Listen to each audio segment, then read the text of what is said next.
So in MFT technique, we have seen that the memory is partitioned into a number of fixed partitions, where different partitions may be of same size or it may be of different size. Then the jobs are allocated to those partitions depending upon the requirement of the job. So if the amount of memory needed by a particular process is less than any of the available partition size, in that case the job can be allocated to that free partition. But the problem in case of MFT techniques that we have seen that it leads to two kinds of fragmentation. One, we have said that internal fragmentation.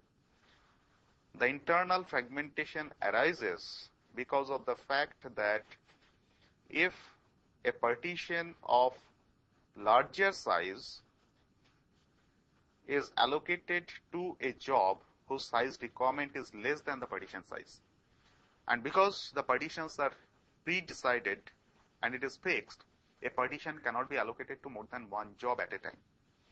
Okay.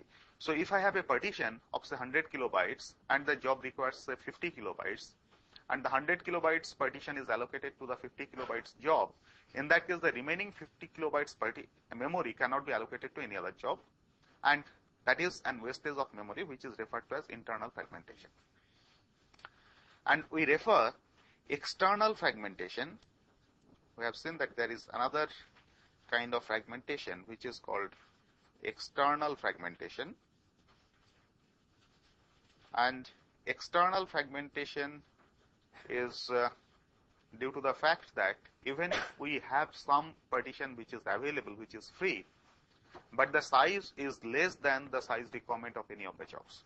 That means even if we have some free partition, we have jobs in the queue which ought to be allocated the partitions. The partitions cannot be allocated to the job because the